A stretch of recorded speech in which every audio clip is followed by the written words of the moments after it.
नहमदुहु व नसल्ली अला रसूलिहिल करीम। पिंडी गैप से एक सवाल हमारे पास आया कि हदीस और सुन्नत में क्या फ़र्क है। देखिए, इस हवाले से बहुत तफसीली गुफ्तगू है और इसकी मिसालें भी हैं, बहुत तफसीली गुफ्तगू है, लेकिन मुख्तसर तौर पर आप लोगों को बता देता हूँ।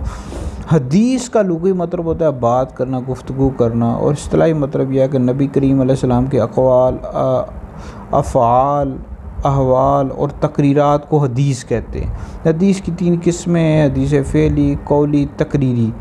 और सुन्नत आप अलैहिस्सलाम की के तरीक़ा ज़िंदगी कहते हैं, यानी आप अलैहिस्सलाम ने जिस तरह ज़िंदगी गुजारी इसको सुन्नत कहते हैं। तो हदीस ये आम है, सुन्नत ख़ास है। हदीस में हुज़ूर के अक़वाल, अहवाल, अफ़आल, तकरीरात शामिल हैं, जबकि सुन्नत ये ख़ास है। आप अलैहिस्सलाम ने जिस तरह ज़िंदगी गुजारी इसको सुन्नत कहते हैं।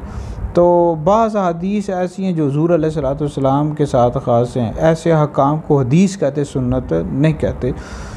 तो तफसीली गुफ्तगू है। अगर कोई मज़ीद सवाल करना हो तो आप लोग नीचे कमेंट्स में कर सकते हैं। ये वीडियो सुनकर आगे भी शेयर कर दें, आपके लिए बहुत बड़ा सदका जारी है।